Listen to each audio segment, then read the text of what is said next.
You are listening to the AOTA podcast. Here is your host, Matt Brandenburg. All right, today I am joined by Sue Ram, a new practitioner and emerging leader within occupational therapy. Sue, thank you for being on the show. Thank you for inviting me. It's nice to meet you. Yeah, you as well. It's always fun to meet someone virtually. Hopefully we get the chance to meet in person soon as well, maybe at AOTA Inspire. Yes. And at AOTA Inspire, am I correct that you're going to be receiving the Gary Kielhofner Emerging Leader Award? Yes, that is accurate information. I will be there on Saturday, April 22nd. Congratulations. We're excited for you. Can you tell us a little bit about that award and what kind of that recognition means? The Gary Kielhofner Emerging Leader Award is typically given to an OT practitioner who has demonstrated significant leadership and involvement within their career early on. So I have been an occupational therapy practitioner for about this summer will be my third year as an OT practitioner. So 3 years. And, as you'll get to know, I've been really involved with AOTA, with my state OT associations and my professional development and volunteer leadership. So luckily I've worked with colleagues who really looked up to my work and thought that I was a good representation of this award for this year. So you really are just a model practitioner for all of us.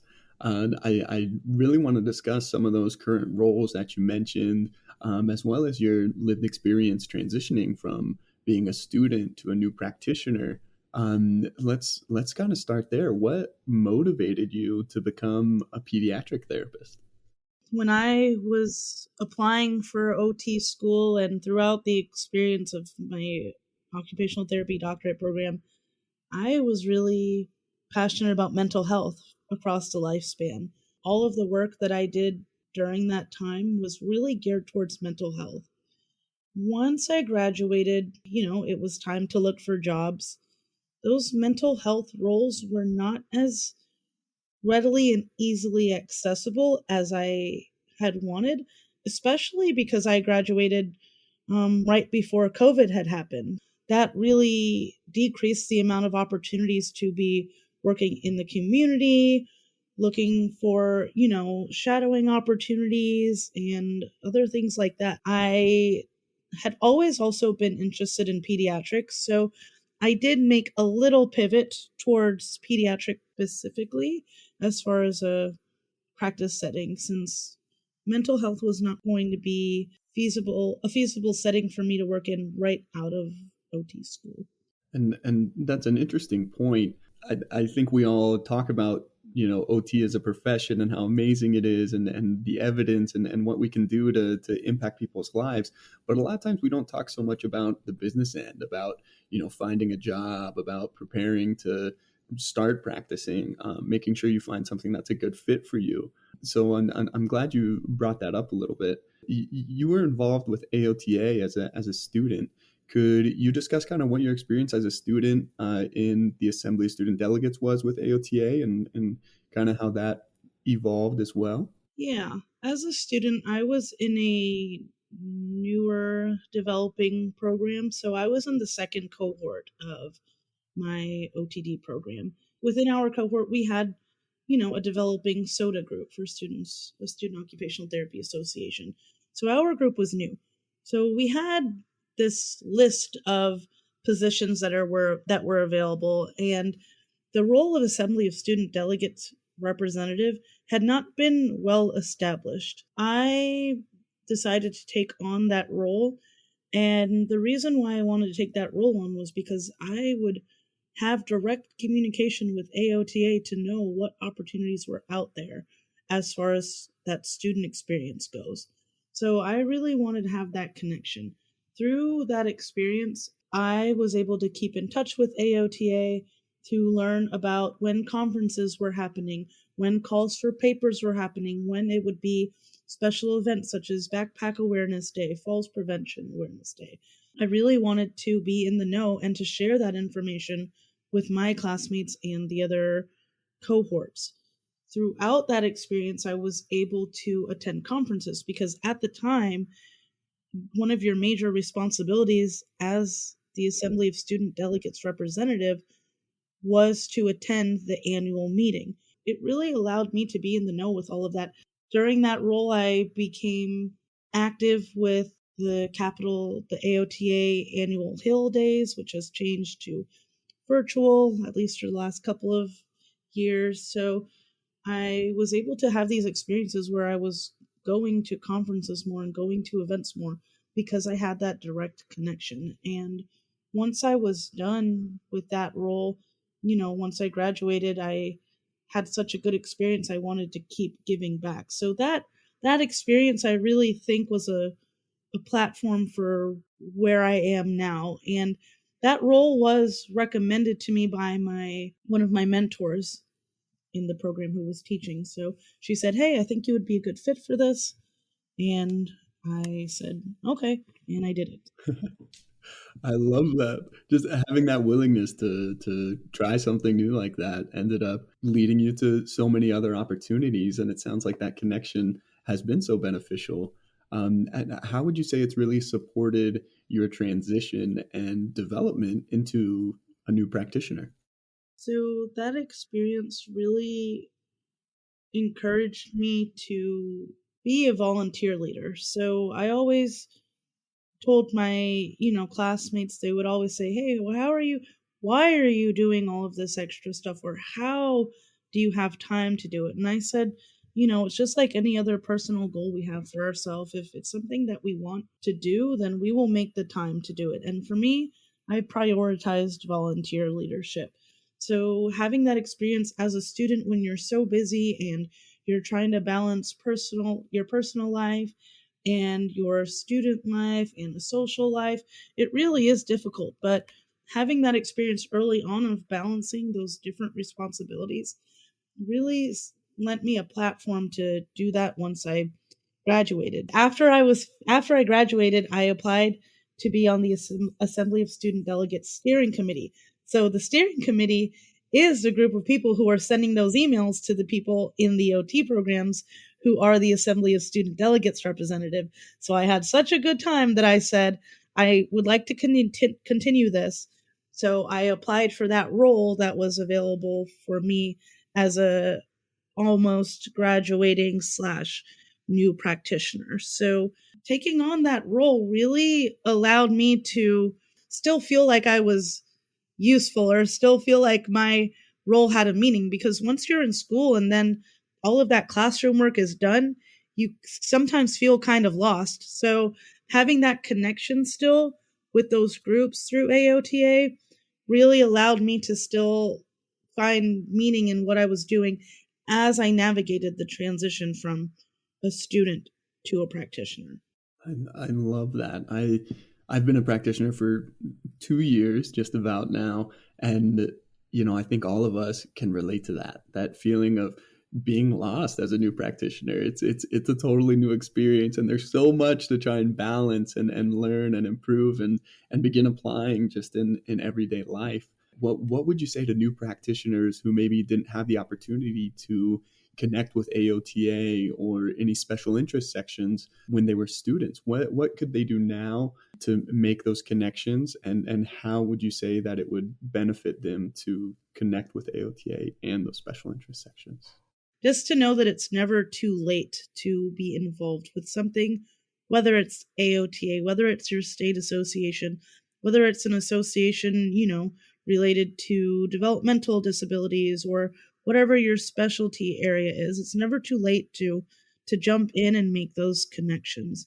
Consider the benefits of being a member. So knowing that it's not just a website there are people who are working behind the scenes to offer these resources here to support us throughout our career, from that time as a student, from that time as a practitioner, from that time when you're practicing for many years and you may feel stuck in your intervention. So that support is always there, and it's never too late to to seek that out and to find it. As working adults, that is our responsibility to be in the know of what's going on. I love that. That's a really great point. That should be an emphasis. And when we are in the know in that way, it only makes us better practitioners and care providers to the people that we work with across settings, whatever they may be. Thank you for sharing about your student life. We've touched a little bit on this transition, going from a student to a practitioner. You pass the exam, you spread your wings, and you start getting paid too, which is a big step. How did you navigate going from passing the NBCOT to getting your first job and beginning practice? I'm pretty open about this, but I did have to take my board exam 4 times. So having to navigate taking the exam, that many times, I really did learn. I learned a lot about myself. I learned about my study habits, potentially my lack thereof. So I learned a lot about that balance and the reason why they make the exam the way that it is. Not saying that it's too hard or that it's too easy. I learned more about why it is the way that it is. So from having to have those setbacks, I learned okay, they're asking these things because they want to make sure that when we're working out in the working world that we are capable to make a decision in a split second. They want to make sure that we are being safe. They want to make sure that we are up with evidence-based practice, those types of things. So I really did gain more of an appreciation for why things are done the way they are. And, I know that there are a lot of people who run into challenges when it comes to taking the exam. For me, the biggest thing was to use those textbooks. Are so quick to try to go sell them online when we're done, but those textbooks were really, really important. And I had them, but was I looking at them? Probably not. I would say that the biggest resources were those textbooks and using the resources like the NBCOT exam prep or the AOTA NBCOT exam prep. Those resources are there for a reason, and it's to support us in that. So once I passed the exam, I said, it's going to be tricky to find a job, especially during COVID, because that's when it was just the height of everything. No one was going anywhere. Everything was just on pause. When it came that time, I said, well, let me go on to AOTA, the website, and I had known about the fellowship programs during school. I had known that those were options. Went onto the AOTA website. I found out about the fellowships. I start to look more into them. And the fellowships really stood out to me as something that I could see myself doing because I had been a student for so long. And, like I mentioned, there's that period when you feel lost, like, what am I doing right now? Looking at what the fellowship program had offered, to me, it would have offered the stepping stone into your career, depending on the fellowship that you pursue. You have those classroom-based learning, you have clinical work, you have mentorship, you have shadowing. It allowed me within pediatrics to learn more about what I was interested in as far as that practice setting goes. It helped me learn more about what areas I probably do not want to work in. So I found out about that through AOTA. And, had I not been a member at the time, I might not have known or been able to pursue that opportunity or have the resources to learn about it. But during that time period for me, doing the fellowship was the best choice that I made because it supported that transition in a way that I didn't know was even possible. Yeah, no, that's amazing because the transition can be extremely difficult to navigate, and having supports like that can be so beneficial. I know when I was looking for a job, I was looking for a place where there were very experienced coworkers, a place that had a mentorship program for new hires fresh out of school. And I feel lucky that I found a place like that. And have, these built-in mentors and my coworkers that are helping me train and learn. Mm-hmm. But I also know it's just not practical to expect that in every setting or in every job that a new practitioner gets. I love that plug for AOTA's fellowship program. Yeah, and mentorship was something that I really wanted, especially because when you're in school, you only have that. I had a level 2 that was in early intervention. So that wasn't enough to tell me if that's the area I want to work in or the area that I don't want to work in. So being able to have mentorship within the fellowship program really allowed me to experience so many different things within PEDS, from aquatic therapy, clinics for cerebral palsy or Down syndrome, spina bifida clinic, feeding, sensory integration, all of those things that you don't get to directly have that experience in school. And I can't imagine just going straight out of school and jumping into a setting that, one, I may not have had experience in, or maybe there wasn't a mentor available, or what have you. So that mentorship piece was really important in what I wanted out of, my first job. I love that. Mentorship really is so huge. What kind of tips or recommendations would you give to new practitioners and how they can, kind of initiate or develop a mentorship type relationship? Mentorship should be something that comes naturally, that you find someone. It doesn't have to be someone right at your workplace. It could be someone that you really look up to. It could be someone that wrote one of your textbooks. It could be a professor you had in the past. So it's all about that connection and making the effort to connect and saying, hey, I really like what you're doing. How can I learn from you?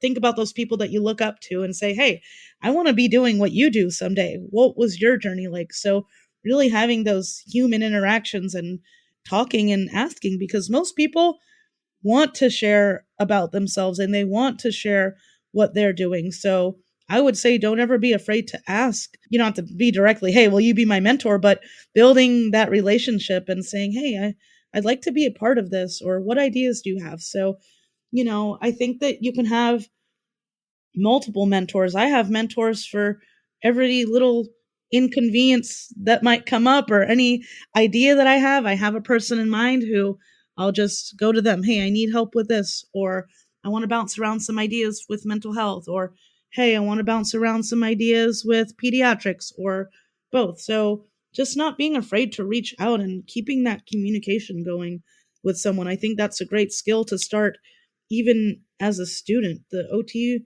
community is very close knit. Most of us are pretty helpful people and excited to help others. Absolutely, I would agree. I think our entire field wants to do what's right for the field of OT, and help out where we can. So just that willingness to reach out can be so impactful, and being deliberate about staying in touch with someone. We know OT is amazing. We love our jobs. It's very impactful, but there's also a lot of hard parts about what we do, especially as a new practitioner. What would you say are kind of some of the most difficult things, whether they be burnout, really finding the time and effort to build your OT toolbox, staying up to date with evidence-based practice, or navigating how to bill and code and document efficiently? What are some of the struggles for new practitioners, and what do you recommend to people who are struggling? To anyone who's struggling with any type of challenge, just know that there's always resources. Even if it's, I'm hitting a roadblock with this patient, what resources are out there? So a lot of times I go onto the AOTA website or the AJOT website, and I see a lot of kids right now in my current role at Texas Children's who have really complex conditions. A lot of kids have rare genetic disorders. So when it's something new, I go on and I look it up and I see what evidence might be out there, and I take that and I run with it. The first thing is always to look it up. There is going to be information somewhere. And if you don't want to look it up, go to your mentor. That's why it's so important to have a mentor. Hey, I'm stuck on this right now. How can you help me? As far as challenges go, for me, that part has not been a problem because I am not really lacking in mentors, and my manager and my coworkers are great with being able to bounce things around.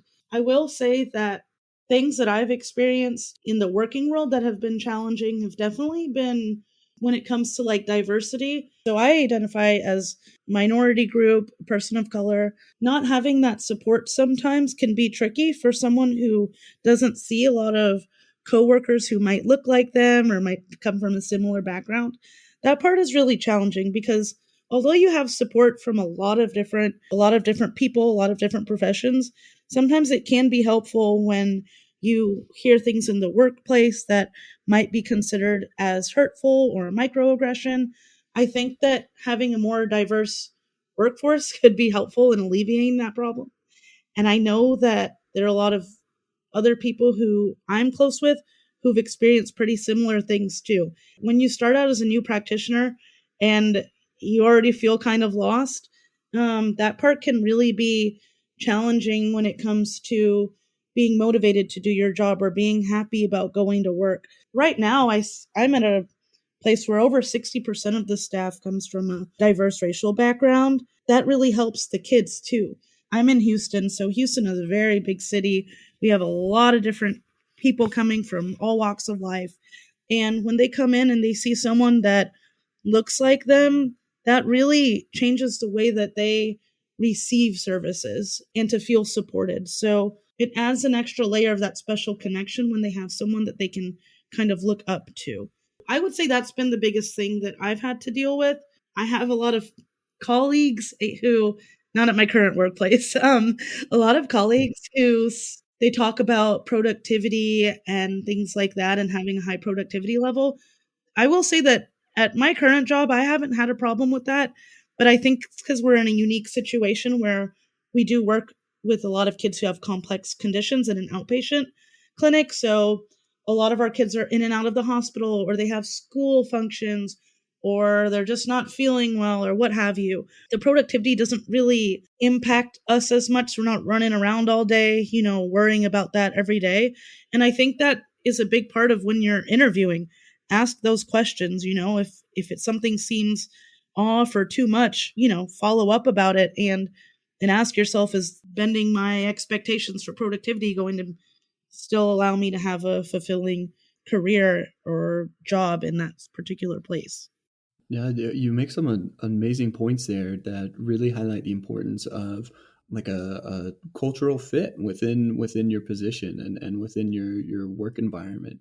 Making sure it's a positive culture there, a place that you want to go to work, you want to put your best foot forward, and really give a lot, because as OT practitioners, we're asked to give a lot. The emotional connection with patients and with coworkers can really add to the quality of care that's being provided. What would you say to kind of a practitioner who maybe is feeling like burnt out, or maybe feeling a little like they're on their own island and alone? What could they do to find a way out of that? Communicating is the biggest part, because sometimes when we're struggling about something, people might not know. Always having those conversations. I know that my manager and I right now, we have a great relationship where I can communicate with her if I have, some kind of concern. So communicating is the best thing to do. Sometimes you might not get the response that you're looking for, but at least you can tell yourself that you tried to open up and really problem solve about what's going on. People who might be feeling burnt out, I would say take a step back and ask yourself, is this something that I want to continue feeling, or would I like to change this? Sometimes that means leaving that role or moving on to something else. Sometimes it means that you have to file a report on some kind of injustice that might have been going on, or it means just having a conversation and whoever's in charge can be like, oh, I didn't know that this was going on. So, thanks for sharing, or let's problem solve this together. So communication is key, but also doing your own self-reflection. And I think that process starts early on. It starts when you're applying for jobs. Have yourself a checklist on what you're looking for in a job, what things you are okay with and what things you're absolutely not okay with. There are a lot of people who talk about not having balance and they're doing work outside of work. So ask yourself when you interview, is this something that I am going to be okay with? And if not, you move on to the next opportunity. I think that as a new practitioner, we tend to be quick to just take the first thing that comes to us, because we always hear that it's hard to find a job and whatnot. You don't have to take that first offer that comes to you. It's okay to shop around a little, find the job that you think is going to be a good fit for a while. It starts at the interview process. And even if something feels off, go and shadow or have lunch with someone who works there and try to really feel things out before you commit know that there's lots of jobs out there. I love that. Those are great tips. That's wonderful advice. I think, compassion fatigue is common within healthcare because as practitioners, we're kind of trained to put, the patient or the client first. And that's a good way to treat. But in selecting a position and determining where, you're going to live and where you're going to work, where you're going to spend so much of your time, you really got to put yourself first, and prioritize yourself and your own, mental health and needs. So you currently serve in a role as the Young Professionals Coordinator at AOTA. Can we discuss that a little bit? What is a Young Professionals Coordinator and kind of what is your role there? I am the Young Professionals Coordinator of the Children and Youth Special Interest Section. So working in pediatrics, I wanted to be in tune with what was going on in the pediatric world. I wanted to know what AOTA was working on as far as pediatrics. I wanted to know what research was out there. I wanted to know what initiatives are going on. So within that role, what I've been doing currently is working with the student interns. So AOTA has special interest section interns who help us work on special projects. So what I do is really connect with those interns to help them create information, infographics, PowerPoint presentations on what the steering committee does, what projects we have going on, and reach out to student OT groups to educate them on what we do. There are practice chats that special interest section holds. We have journal clubs that are open to all members, anyone who's interested in pediatrics. We have the special interest section quarterly magazine articles that come out as well every quarter to highlight an area of interest in pediatrics at the time. Right now, what we're doing is working on posting on the AOTA CommunOT to highlight some of the pediatric-based courses that will be presented at AOTA Inspire. Something else that we're doing right now is working on gathering information because a lot of people are becoming more interested in pediatric mental health, such as myself. So we're having a Conversations That Matters related to child mental health. So that'll be kind of an open forum situation during the conference where people can come and go, join in on the conversation, talk about what issues they might be facing in practice and how we can help. The Children and Youth Special Interest section is really always looking for new ideas to just help improve the visibility of this area of practice and to best support practitioners who are working in pediatrics or even thinking about shifting or pivoting over to that if they're currently working in a different setting. So, we welcome all. I love that. And I'm very interested in that as a pediatric practitioner myself. Where can our listeners access those materials? Like if they want to join that journal club, if they want to learn more about what you're doing and some of those courses, where should they go? Most of the information we try to post on CommunOT, like, hey, we have a journal club coming up, or hey, we have this Conversations That Matter. So we're really trying to get more open discussions on CommunOT. So we're really trying to make more of an effort to have more back and forth discussions on there. So that's something that myself and the interns are trying to work on. We don't get to really see each other unless it's at the conference. So CommunOT is a good alternative for this time. CommunOT is a great way to find out where all the happenings are. You can also visit the AOTA website. We have contact information for the chairperson, for myself, all of that. If anyone ever has specific questions, they can feel free to reach out to me. I just have two last questions for you, Sue. How would you say your involvement with AOTA has helped you be a better practitioner? AOTA, they have supported me from the beginning. From when I was a student, they helped me build my passion for being involved because of all the opportunities that I had. There are so many opportunities that I feel like I've had, but they wouldn't have been possible without AOTA. From being on the steering committee, from the fellowship, from getting to do my capstone project at AOTA with Federal Affairs. So they really supported me throughout my career thus far. I know I've only been working for about almost 3 years now. I know that they'll be there to support me in whatever milestone or whatever I'm experiencing in my career. There's always things that can be improved, but that's one reason why I continue to be involved, so that when there are things that I don't agree with or things that could be better, that I have a voice in making those changes. I love that. No community is going to be perfect. No professional field is going to be perfect, but being involved can not only provide you with resources and supports and a sense of community, but also allow you to make changes and improve our field as a whole moving forward. It's time now for the Golden Nugget segment, our concluding segment. If you could tell practitioners one thing, what would it be? After I said all this other stuff, but the main thing the main thing would be to always speak up and use your voice. That goes for mentorship, that goes for injustices, that goes for being involved in making changes. I would say use your voice and speak up always for what is right and for what you need and want from your career. I love that. I love that. It's a wonderful nugget. Sue, thank you again so much for your time and for sharing all of your knowledge and inspiration with us today. Thank you for having me.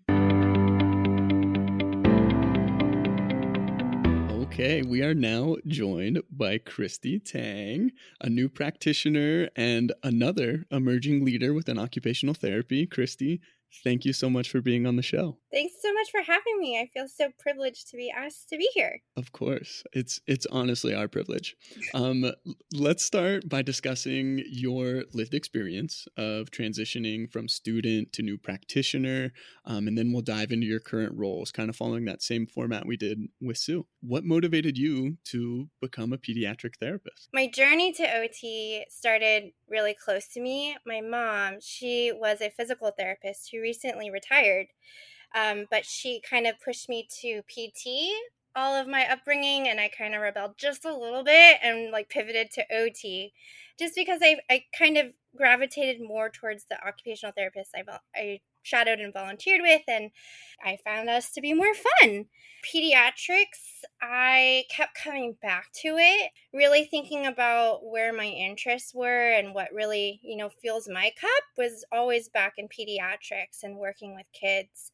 Before even being an OT, I was also previously a classroom instructor with Teach for America. So I feel like those experiences of lead teaching and learning about the opportunity gap in America gave me more of my fuel and my why and purpose in occupational therapy. I kept coming back to kids in schools. So that's where I am now. That is awesome. I love how you were able to kind of take the things that you personally value in your own life and pursue the career that you felt would most allow you to do that. That truly is an amazing feeling. You were also involved with the American Occupational Therapy Association as a student. Could you briefly discuss your experience as a student intern? I first found out about the opportunity from my advisor. There was a little blurb that he posted in our Columbia OT, my OT program's Facebook group about student internships positions being open for every SIS. And, I've always kind of been interested in what AOTA was doing at the time as a first-year student. I had a little bit of imposter syndrome. I didn't know if this was a good fit for me or not, that internship experience. So I scheduled an office hour with my advisor, Dr. Lennon Graho, who's with another OT program now. And it just seemed like he said, give it a shot. If, you can apply, and if you get accepted, see what it's like. And if not, you try again next time. And it ended up being really interesting. I feel like the student internship experience when I was there was a little bit new. And so the experience hadn't been fully fleshed out yet. But a lot of the year I was a fly on the wall. On a phone call, I would just listen in on how meetings would go, what the agenda was like, and what the special interest sections were doing to support AOTA members. It was just a great foot in the door. And I think my big ask was to help with conference. At conference, one of the kind of first unofficial events to kick off conference is the special interest section networking reception. And so I was asked to start or come up with an icebreaker for my sensory integration and processing special interest section table. being at conference, that was my first conference ever. I didn't know what to expect. Not a lot of practitioners were even using my icebreaker, but it was just nice to see behind the scenes and get a taste of if this was something that I could see myself doing down the road. Once I graduated, it just so happened that the special interest section roles of the sensory integration and processing group opened at that point. And so I asked the last chairperson if she thought I would be a good role as a committee member. And I kind of, again, same approach, just applied and I got accepted. So that was the student internship experience into my foot in the door as a committee member for the past 3 years of the Sensory Integration and Processing SIS group. That's awesome. And I have to applaud just kind of your willingness to take a risk or to put yourself out there and try something new. And, it turns into more opportunities and more chances to connect. So that is really neat. How would you really recommend that students can get involved with AOTA, or in what ways do you think getting involved with AOTA as a student can help them transition into new practitioners? You don't ever know what anything is like until you try. So if something is even just sparking your interest, go for it. Why would you let your own self be the one that's inhibiting you from trying out that experience? So if you see that there is some AOTA volunteer position that you think may or may not be just the slimmest good fit for you, give it a try and apply, and let others decide if that's the opportunity for you or not. It's seeing if the values mesh or not between the roles and responsibilities and your own personal professional goals. For any students who want to also just, not get a committed role, just dive into the AOTA website. I feel like there's just a plethora of resources at your disposal that sometimes it's just like so much. But if there's one idea that you're really interested about, take a look in their search bar and see if something pops up. Dive into CommunOT on the message board, see if somebody else is thinking of a question that you might have. Look into maybe even like practice guidelines or infographics that AOTA is coming out with. If it's something that you can try, I would encourage you to try going to AOTA's conference as a student. I know it's a lot of information overload, it may seem, but it's also so invigorating to just meet other students, new practitioners, and even like senior experienced OTs that maybe even wrote your textbook are presenting there and you can meet in person.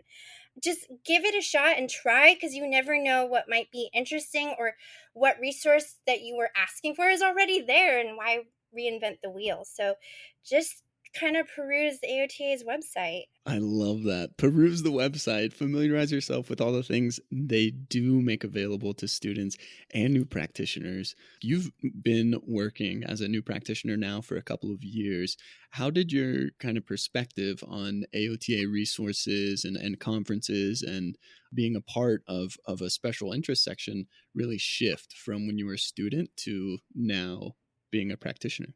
I think the biggest thing that shifted for me was when I was a student, I just kind of thought of AOTA as this big conglomerate, almost like this big mysterious building or body of people who work and who are paid by our membership fees. And in reality, in volunteering with AOTA, I'm finding out that it's not the case. There is a small body of people who are really, employed by AOTA, but really the work of AOTA is done by volunteers. It's done by OT practitioners for OT practitioners. So I think that was the biggest debunked mystery for me, is that, there is no magic Oz behind AOTA's curtain. It's OT practitioners holding us up. So I think it's helpful to know that, what you put forward is what you get back. And I feel that I'm passionate about the OT field, and I really want OT to have a seat at the table. And that really means putting in the work with AOTA and sharing the OT lived experience. I love that. That's a wonderful answer. Thank you, Krysti. How did you use kind of AOTA resources and knowledge about the organization to help you make the transition from school to practice, whether that be with, the NBCOT or finding out in what setting you wanted to practice in? It was kind of a mix of a lot of things. I think thinking about my own 5-year, 10-year professional goals was imperative, keeping that in the forefront. But also, how do you be a good practitioner? You look at also the evidence-based practice, right? It takes some years to translate what comes out in evidence to daily practice, but I want to serve my students and my clients in what is being proven as the most helpful for them, because they deserve the best. So I feel it's my ethical duty to make sure I'm reading up on what's the most upfront, up and coming, what's being proven as working with data or not. So that means heading over to AOTA. That means heading over to systematic reviews and AJA and hearing and reading what they're doing to make sure that's embedded within my practice. Working at a school where I am at right now, teachers are relying on me, the one OT at our school, to make sure I'm having quality interventions, because they don't know OT. I am the one who knows OT. So it's up to me to make sure I'm giving quality intervention for my students and that I'm doing my duty. What really helped me transitioning to school-based OT was looking at the best practices for occupational therapy in schools, second edition, as well as there was a recent systematic review that just came out. Interventions within the scope of occupational therapy to improve children's academic participation, a systematic review. This one was really helpful, was just published 2020, and so it really helped me embed my best practices for my clients when I transitioned to this new setting. Thank you for mentioning some of those resources. I'll be sure to make them available in our episode description. So listeners, check them out there. And you mentioned that you are the only OT in your school. Mm-hmm. What is that like? Starting as a brand new practitioner, being the only OT in your school, besides using these AOTA resources, how did you really navigate that? This school, I am their first full-time OT. So I've had to set a lot of systems up, and I'm setting my teachers up for best practices. And I think in order to serve my students and teachers and schools community the best, I need to make sure I'm doing a really good job at it. So I think mentorship was key. I was able to gain a mentor from COTAD's mentorship program early on.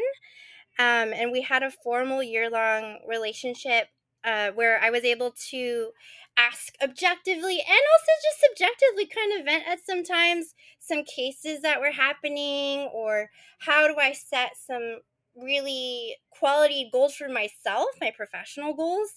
Having had a practitioner who's been in the field for 10 more years more than me, it was really helpful that she had some foresight and to guide me towards my goals, but not to establish the goals for myself.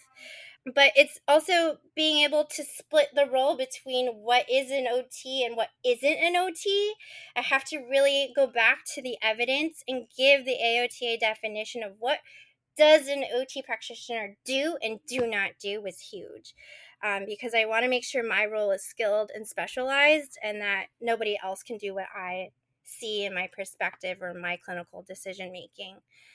So it's a mix of a lot of things between looking at the literature, talking with my mentor, talking with any mentors that you may have on your work site as well could be really helpful. So I think a mentor in state would be really helpful, as well as a mentor, if possible, at your workplace. My mentor at my workplace is not an OT. Is really helpful to think cases through.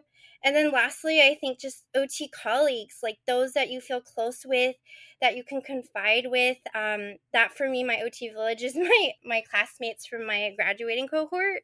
We talk about cases, though they're not in the same state. We talk about similar cases of what would you do in this situation versus this. And we share resources that way too. So it's just making sure you have your village and your supportive community behind you, I think is really important, because this field can lead to a lot of burnout, but if you have your support systems and your balance, you can make it through, and you can really be there for so many students down the road. I love that. That's such a wonderful perspective. I think as OTs, we're literally trained and professional at helping people develop their own support systems and identify their support systems, mm-hmm. and set up their environment to facilitate their own success. And it's important that we do the same thing to ourselves, mm-hmm. To avoid those things like burnout, like you mentioned. How did you connect with a mentor through COTAD? What was that process like? Through COTAD, there's a formal program where you put in an application on their website. You answer, I think was a 2-page application about kind of some style, your learning styles and what you're looking for in a mentor. Your mentor will then do the same for what they're looking for a mentee, and then try and match in that way. My partnership happened 3 years ago, so the program may have changed since then. But I still talk, though the mentorship experience was structured for about 10 months. I still keep tabs with my mentor here and there. And we both practice in school-based at this point, which we weren't when we connected. And we still keep tabs, and we're still in the same state, so we can ask about school-based practices in that way. Beyond COTAD, there are other mentorship opportunities out there. At least for the sensory integration and processing SIS, we formed our own mentorship program to kind of guide new practitioners and even seasoned practitioners to sensory practice and maybe a pre-certification program. Just kind of getting your feet wet into the field. And I think informally you can find mentorship opportunities out there. I mean, I've done many virtual coffee chats with other OT practitioners in state, out of state. I think due to COVID, we're just all kind of open to meeting on Zoom and just kind of picking somebody's brain about a topic you may have found interesting. I think you should take advantage of. I love that OT practitioners, we're in the helping profession, and we really do want to help not only our clients, but our OT practitioners around us that we work alongside. So be brave and send that introductory email, and you'd be surprised with who responds and what action items are taken from it. So yeah, I'd encourage you to just find your village and find who may be helpful to you refill your cup. I love that. And you, Krysti, currently continue to serve and volunteer within AOTA now as the Young Professionals Coordinator within the Sensory Integration and Processing Special Interest section, like you mentioned. I think this is a great time to kind of talk about what you do there and how you connect practitioners and help them, find mentors or improve their practice in general. The Young Professionals Coordinator may be an outdated role at this point. But when I entered the Special Interest Section Committee, there were formal roles within my SIS that we were delegated roles for. And so I was elected into the Young Professional Coordinator's role. And very loosely, we were asked to represent the student and new practitioner role and voice within our SIS, and to vouch for what we may be wanting or wanting to hear from. And I feel that I was trying to do that from both behind the scenes and practitioner front faced. So within my SIS, I managed our 2 student interns per year. So having had the student intern experience, I helped to help coach the student interns in their year-long journey, whether if they had concrete professional goals or not. I tried to flesh that out with them and delegate projects that might have served their clinical and professional interests. But I also tried to think in the practitioner's shoes of what would a student or somebody who's just brand new to the sensory world want to know about. I think for me, thinking back to when I was a student, I thought a lot about imposter syndrome and feeling like I didn't have a seat to talk because I didn't work with clients yet. But having been a classroom teacher before, I feel like I did have things to share. And I think I want students to know and new practitioners to know they do have a voice, they do have a perspective, and they have great questions. So anytime we had maybe a practice chat, or even when forming the sensory mentorship program in our SIS, I really vouched for what we would want and to make sure there was maybe, for example, a breakout room for new practitioners to feel comfortable to share things in. So that's kind of the groundwork I left, and I hope that, as my term is coming to a close in the end of June, I hope that, we continue thinking and vouching for those new practitioners in the sensory field. Honestly, I think it's so empowering to know that there's people rooting for you. There's people on your side, people advocating for you, hoping the best for you. Mm-hmm. Any of our listeners who might feel like they're not sure if they have support from someone, look up your Special Interest Section Leadership Committee. Reach out, because there are people like Krysti who are going to connect you with the right people, with the right resources, and are just going to have your best interest in mind. Yeah, or we'll find the answer together if I don't know.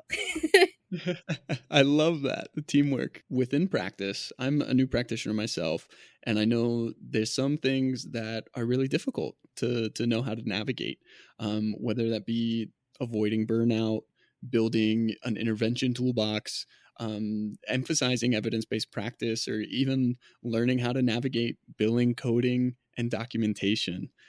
What have you found to be helpful to support you in any of those issues? There's so much to learn as a new practitioner, right? Like in OT school, you're just learned to be a generalist, and there's so much more to learn when you're in your new position and you're hitting the ground running in your new field. So I think the hardest part for me was to kind of decipher what I like to call the alphabet soup is, especially in school-based practice. There's so many acronyms for anything, like an IEP or 504 or LRE, and just, being able to have your own dictionary in your mind was a lot.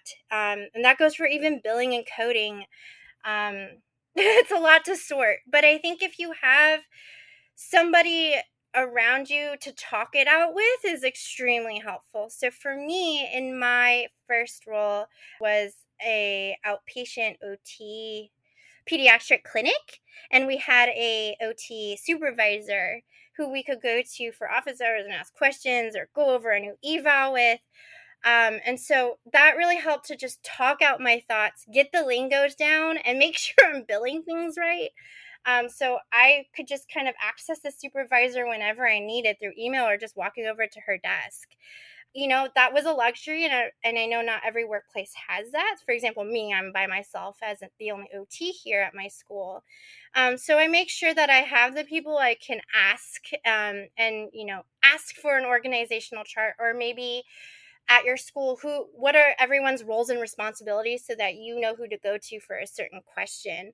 But I think it's just building stakeholders that will be on your team and on your side is huge. So think about who to build really strong relationships with, who can help guide you and answer all these really important but so minute questions that are so important. At the end of the day, if you can reflect back on one good thing that went well, and then one thing that you want to improve on tomorrow, let's say, is it that you want to get that billing done in X amount of minutes? Yeah, hold yourself accountable with just like one action item thing that you can work on, and one thing that went pretty well.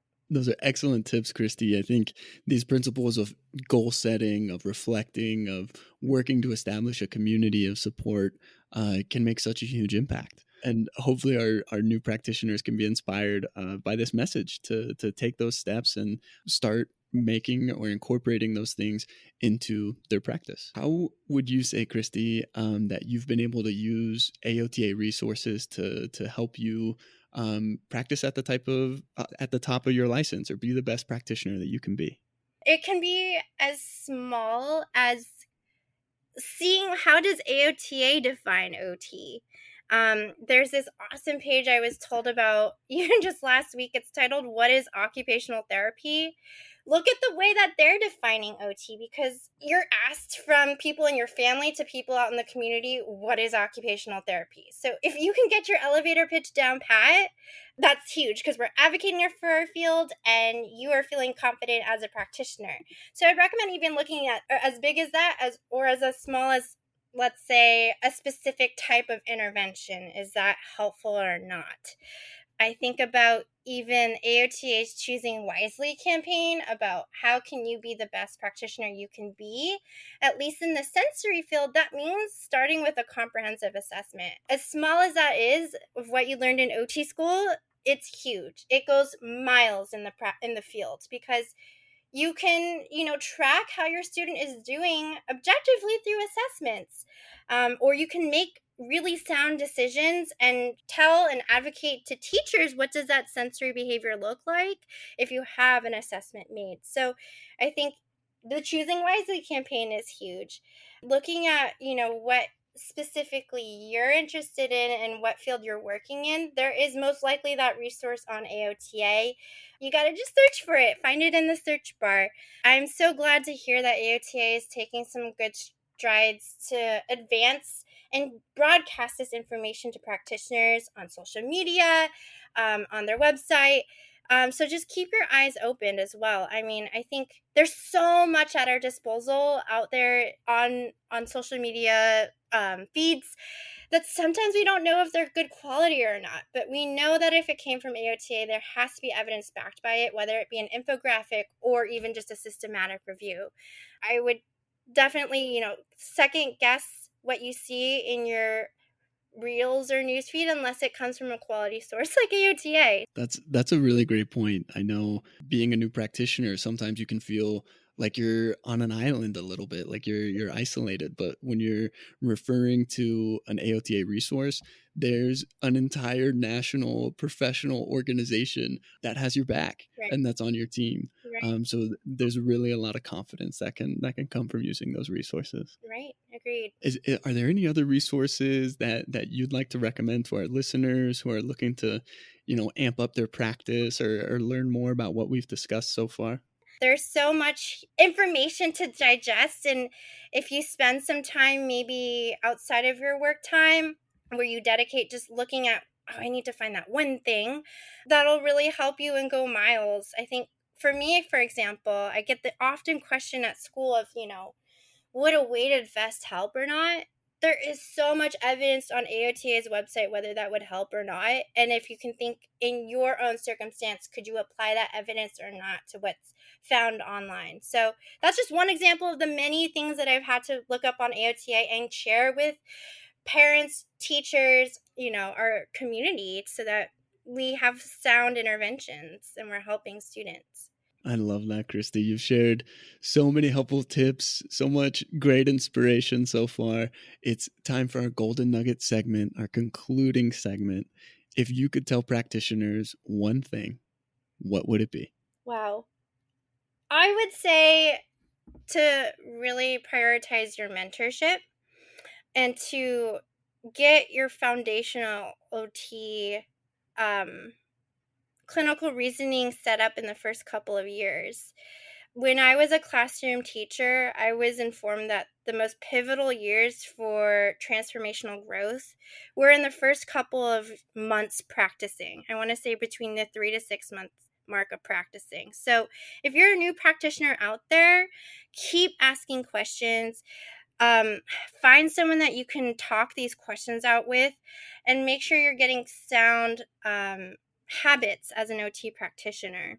That's wonderful, Krysti. Thank you again so much for your time and for being featured on the show today. Thanks so much, Matt. It's been such a pleasure. Thanks for listening to the AOTA podcast. Tune in again next time.